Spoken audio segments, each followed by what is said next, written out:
Hey folks, David Stewart here. I'd like to talk a little bit today about collections and collecting, which I think has turned into something of a bit of a disordered habit among a lot of people in the first world.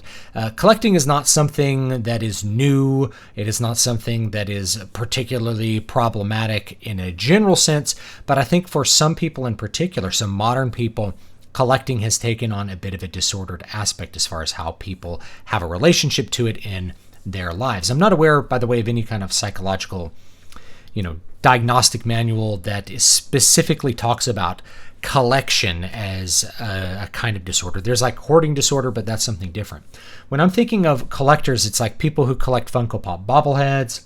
Remember like Beanie Baby collections back in the 90s, or there's people who collect magic cards and their goal is to get all of the cards, kind of like Pokemon, got to catch them all.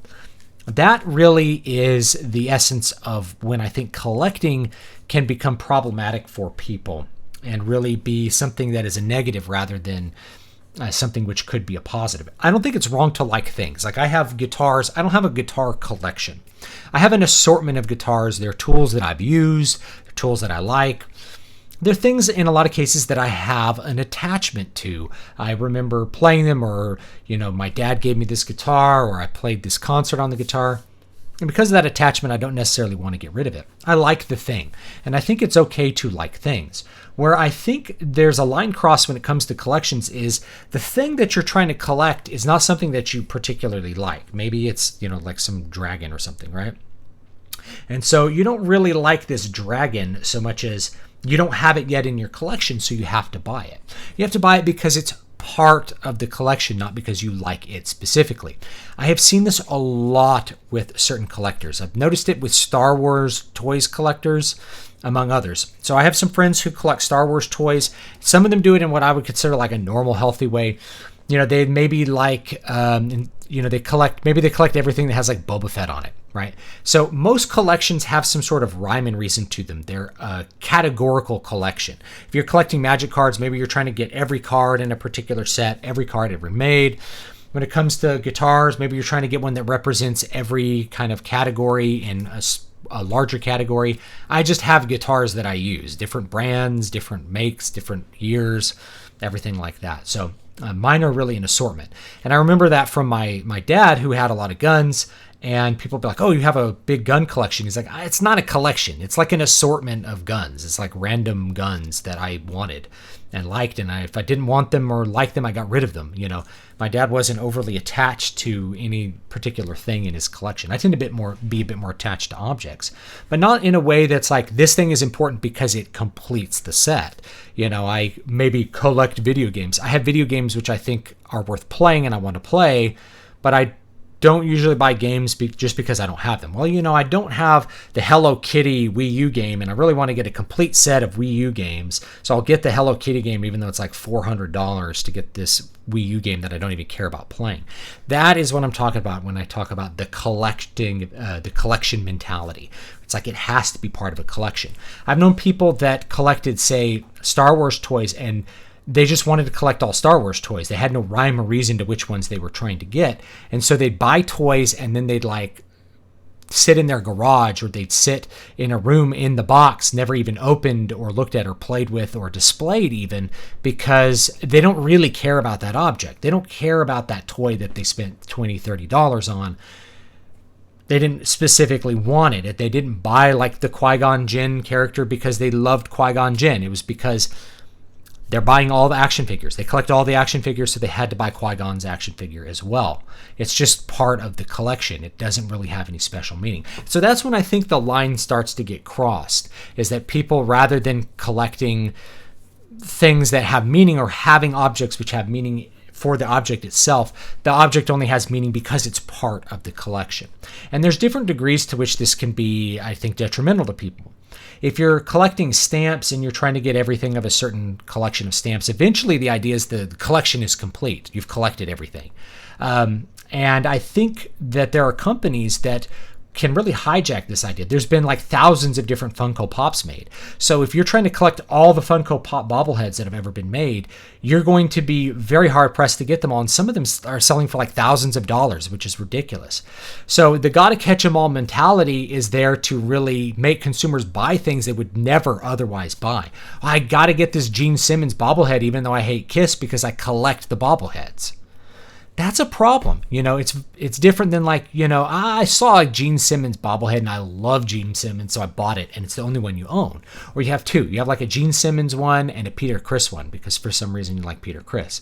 That's a normal attachment to objects. I have like a skull here. This is a boar skull from when me and my dad went boar hunting and, killed the boar, and there's a boar head up on, up there. Right? So these things are objects which have meaning to me. I don't have like a collection of skulls where it's like I have to have every skull ever, and I don't even care about the boar skull. It's just part of the skull collection, right? It's because this is, a boar from, I don't know who killed the boar actually.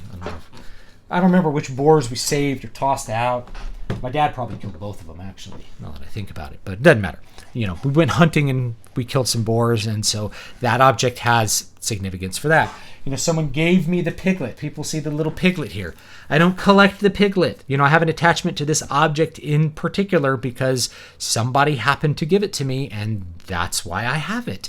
That's the only reason that I've kept that, right? So you collect books. If you're collecting books, it should be because you intend to read the books and because you like reading the books. So if you want to spend money on a collection of great Lord of the Rings books, which I have a great collection of Lord of the Rings books, that's great because you're going to read those books a bunch of times. Or if you happen to be a Harry Potter fan and you're buying like the illustrated Harry Potter books, that's not a bad thing to buy because you're going to read them. The problem is that it's like I have to have every version of something and then you're not even enjoying it, right? That's the problem. It's kind of like Smaug sitting upon his treasure room, is that he has a carefully ordered mind of every single piece of gold, every treasure, every trinket, and he doesn't enjoy a brass ring of it because it's all about having it rather than enjoying it. Imagine if you had a really nice guitar and you never played it because you were afraid of getting it scratched. That's kind of part of that mentality as well. I have nice guitars. They have scratches on them. That's part of the lore. They got dings. My best guitar looks like a goblin attacked the top because it's been dinged up on the top a bunch of times by different things. Usually my nails hitting the top on accident, or someone scratching against it, or somebody bumping into something. That's the way those things go. I bought that guitar to use it, and the fact that it has a couple, war scars is fine by me. So anyway, what does this mean for you? Well, I've done some reflecting recently on my attachment to things and ideas and certain things. This stuff happens all over the place, and companies are really happy to exploit it. In World of Warcraft, for instance, they came out with like a TBC, a Burning Crusade boost that gave you a mount. People were buying it just to have the mount because they're like, I collect the mounts. You can't even hold these mounts in your hands. They're purely a digital thing. Like, I'm going to collect Hearthstone cards. To what end? No one's going to see them. I want to collect these gotcha units from this gotcha phone game. Why? No one can even see the collection. You can't even hold the collection in your hands. And we tap into this idea that people love to acquire and collect things and have things which a collection which represents them or something that they like, and kind of push people to cross that line and get things that they would normally just not care about and get them to buy it. So if you're one of those people that's like, I have a collection of things, I'd say my advice is to narrow it down so that the collection has a possibility of being completed without too much expense, or otherwise think about just what things do I actually have an attachment to and what things do I keep around because of the context. Oh, they're part of the collection and that's why I keep it. I don't think it's wrong to have to like things or to even collect things. I think it's easy to be exploited if you have a collector's mentality, and I've seen lots of people have an unhealthy attachment to their collections, which they don't even enjoy because it's all about trying to complete the collection, no matter the expense or time or difficulty of doing it. Just one of those other things about the modern world. So thanks so much, guys. Tell me what you think down below about collections and collecting and attachment to physical objects as part of a collection. And I'll see you guys next time. I have said before, like with books, if I have read the book twice, I'll keep it in the collection. I have an assortment of books. I'll keep it on the bookshelf because I'll probably read it a third time. But if I've only read something once and it's been a couple years, I'll give the book away because I'm probably not going to read it. Why have it? Why have a book that's part of a collection that is just not going to be read? So anyway, guys, I will see you all next time.